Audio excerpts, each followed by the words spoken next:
Hi, Steve Barnes here with Life Writing Live.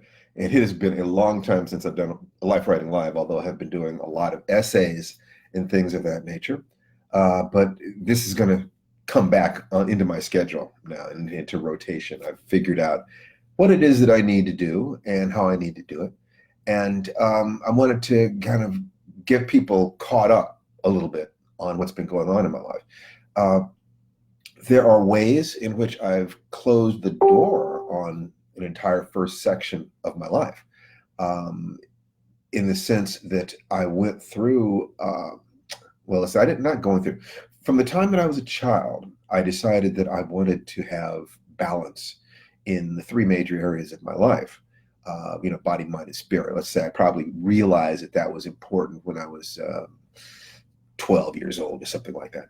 But there was an error in that I had not put money in there. In other words, if body, mind, and spirit, if I do, say, martial arts and yoga for body and career for mind and relationship for spirit, I was not paying attention to the fact that my career, I could be very good in my career, I could make a lot of money in my career, but not protect my money.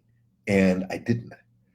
And this led to some really interesting problems. I operated as if I was always going to make more money next year, which was not the smartest thing in the world that I could have done. So when you do that, if you ever go through a couple of years where you're earning less than you did the previous year, you're in trouble. So, and that's exactly what happened to me. So I realized I needed to rebalance that, with, so it's body, mind, spirit,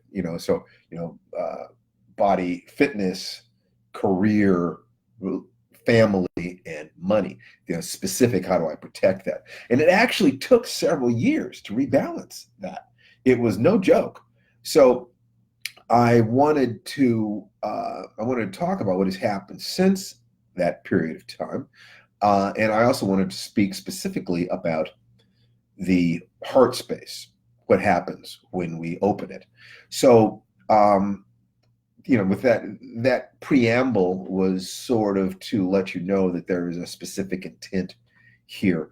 I think that the things that I talk about and the way I talk about them will be shifting, and that I've brought in some additional resources so that what it is that I offer you will hopefully have, be of greater value.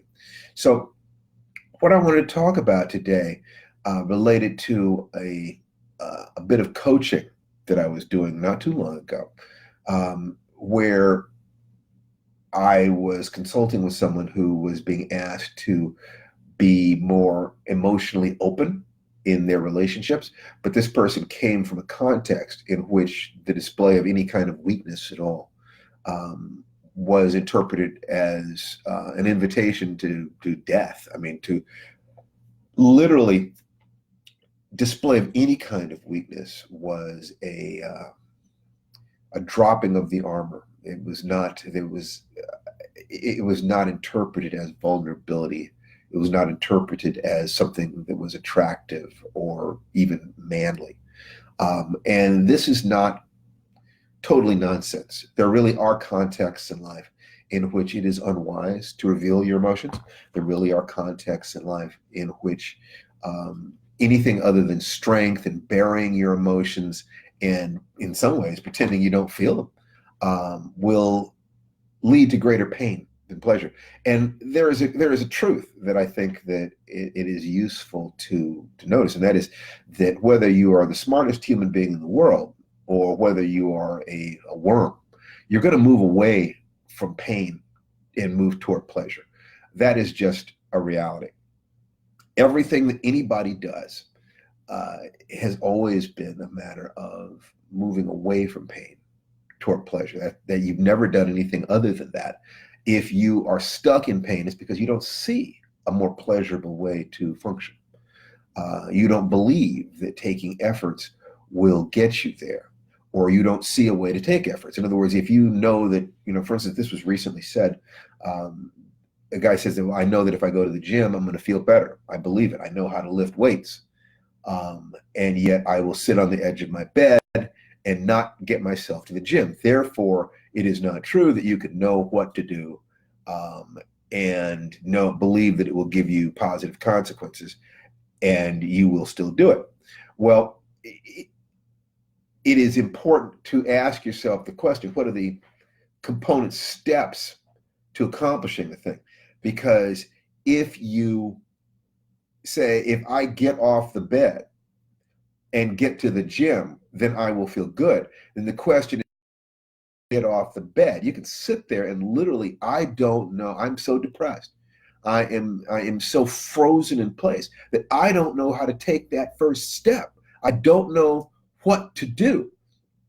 Now, under the right circumstances, it could be that that if your friend were to call you and say, my car is burning, I'm trapped in it, come and help me, you would get off that bed.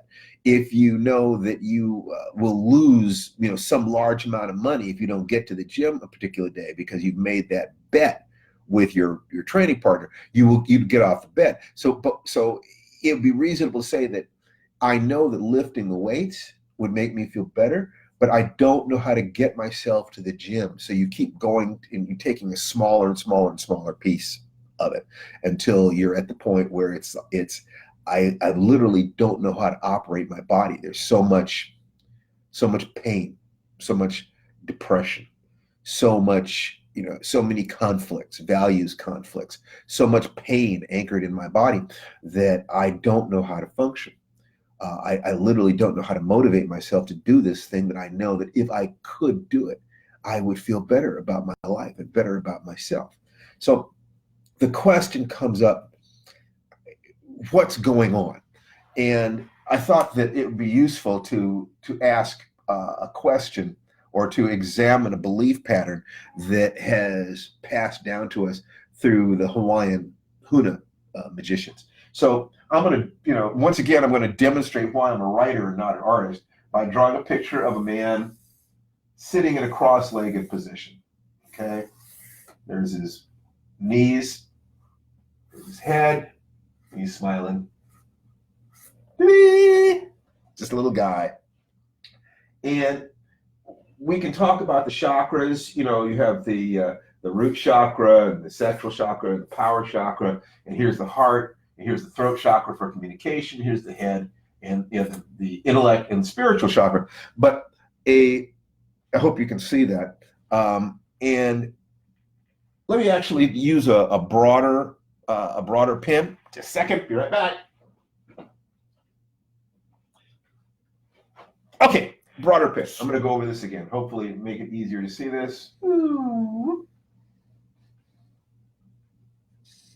No, it doesn't. Oh, okay. Boop, boop, boop.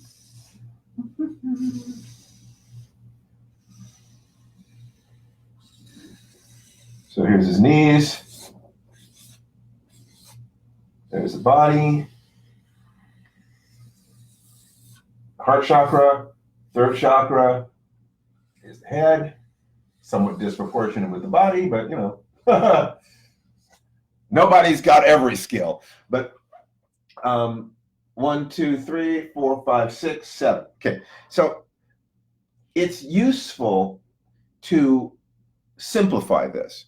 And in working with my very, very dear friend and mentor, Dawn Callan, she uses a shamanic model that she, I believe, got from Harley Swiftier Reagan that just talks about the belly brain, the body center, the heart center, which is here, and the head center. Okay, so the belly brain would be core survival, sexuality, and power. The heart center would be emotions and communication. The head center would be intellect and spirit. What the Hawaiian Huna say is that the body is like a black bag where you store all your unprocessed emotions. In other words, if you've had trauma, depression, pain, things like that, the body, the primary message of the body is to protect you, to keep you alive. So if you have these problems, if you have issues, the body remembers every pain that you've been in, and pain rates more highly than pleasure, in the sense that we will do more to avoid pain than we will to gain pleasure. It's, a piece of cake is nice, but one tiger will ruin your whole day.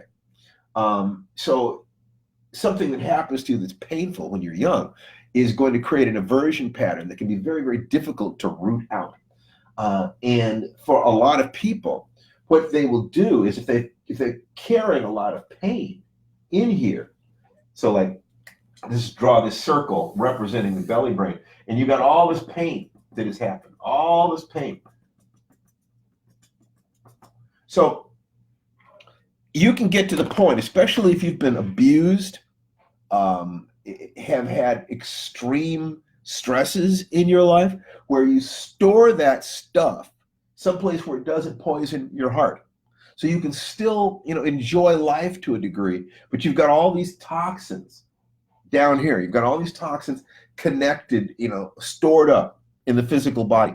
And you will, and this is to a degree, this is an analogy rather than a literal truth, but it's really strange. It's really very interesting the way people how hard they will work to avoid engaging with their body on a regular basis. It really is fascinating.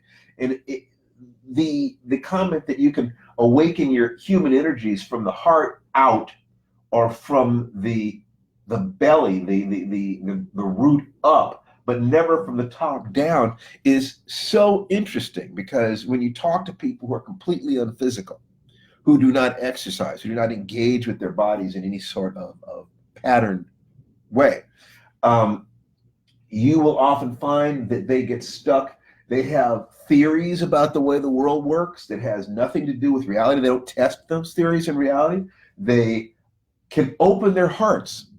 They can open their hearts wide, but not protect themselves. And they end up in relationships where they make what they think is a heart-to-heart space communication with somebody, and they end up getting hurt again and again. And every time they get hurt, of course, it puts more pain down here in the belly brain.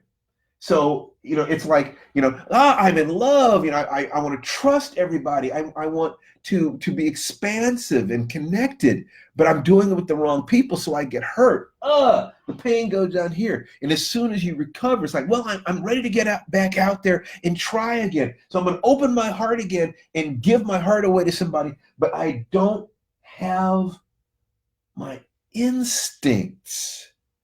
I don't have the instincts elevated, refined to a point where I can trust my own perceptions. See, this is deadly, because if you don't trust your instincts, then what happens is people can actually gaslight you into believing what they say more than what you perceive them doing. You have to be able to look at a person's behavior and say, if I listen to their words, they're saying this. But if I look at their behaviors, they're doing this. If you don't have connection with this, you will pay attention to what they say more than what you perceive them doing, get hurt, and you will actually begin to mistrust the voice inside you. You will actually stop believing in yourself, because your heart is open so wide. And you're so caring, and sometimes even, spiritual. And I noticed this with people in several spiritual paths that I'd had a chance to be involved with, where they would be so open-hearted and so spiritual, but broke. I mean, totally broke, living in their vans. That's bad enough if they are, individuals. But I saw people doing this with their families. They had little kids, and their kids had no home because mommy and or daddy were so committed to the path of the spirit or the open heart that they weren't rooted. This is our survival stuff down here. In order for the heart to be safe, the survival stuff has to be activated. You have to, it can be heartbreaking to watch this. Some of the nicest, most spiritual people, most open-hearted, loving people lurch from disaster to disaster because they refuse to have any kind of objective reality in their lives. They refuse to root themselves. They refuse to develop skills that are high enough that they can exchange those skills with their communities in order to make money, support themselves like an adult. They drift. They throw themselves on the universe. They trust in the people around them. And then they will lie and say, I don't care about money. But then you will hear them complaining about circumstances in their lives that could be solved with money. They will say, I don't care about relationships, and then complain about being lonely. They say, I don't care about my body, but then complain about aches and pains or the way people discriminate against them because they are obese or whatever. They're and past the age of 50, their bodies start breaking down. The fact that they use their bodies to store negativity, that they refuse to engage with the physical and root themselves to take care of their adult responsibilities as adults, catches up with them. And it's horrible to watch. I can't emphasize enough that the path of adulting in this sense is very simple, but it's confrontational. That in this world, with the threats that we have, with the pressures that we're under, what's critically important is to master this first, to learn how to trust your instincts, learn how to control and keep your body healthy, to learn how to protect yourself, learn how to earn money. Those things are down here. Learn how to make, responsible sexual choices. The number of people who damage their lives because they made irresponsible sexual choices, incalculable.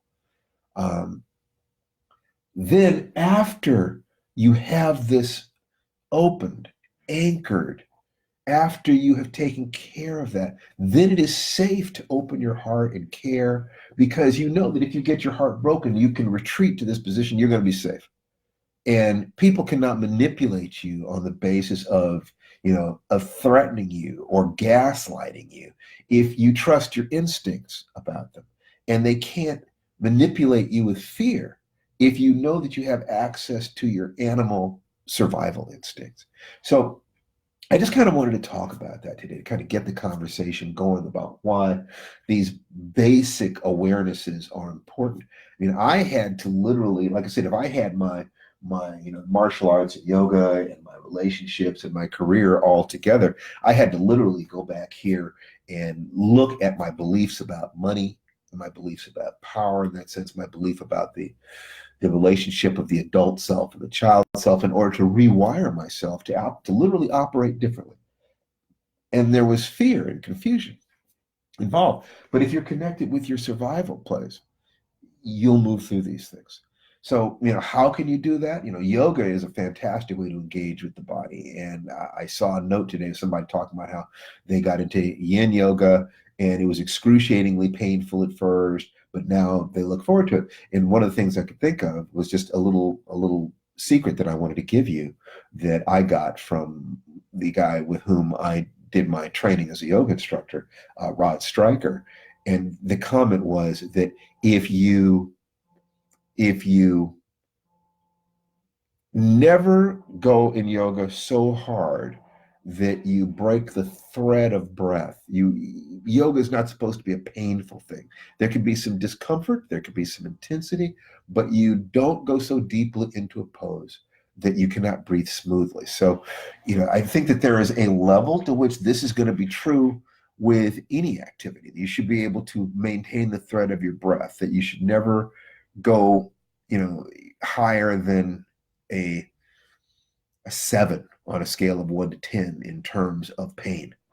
That intensity is all right, but pain is not. You're starting to learn how to control the body, how to control the breath, so that you do not, you don't go into injury. Because this black bag stuff, if this doesn't want to be processed, one of the things it will do is get you to push yourself so hard that you hurt yourself, so you can then have an excuse to stop. So small efforts, taking a walk, stretching, breathing, Tai Chi, yoga, anchoring yourself into the realities of power, money, those adult responsibilities, survival things, engaging with sexuality in a way that you are asking questions about the ethics of what you're doing, the responsibilities of what you're doing. All those things are dealing with this belly brain stuff. And this is the stuff that will keep you safe, by the way. That if you make contact with this, you're making contact with the animal survival part of your personality, the part that knows that you deserve to breathe, you deserve to live, that you have the right to be here as a being. Very, very important. And given that grounding, now you can open your heart. Now you can step into the world of the spirit. If you enjoyed this talk, please be sure to pass it on. We're going to be doing something new very, very soon, a very, very important course. And I'll be giving you information about that. You can find out about that. You'll be able to start learning about that over at www.thefiredance.com. Other than that, take care, have a wonderful day, and I will see you soon. Bye-bye.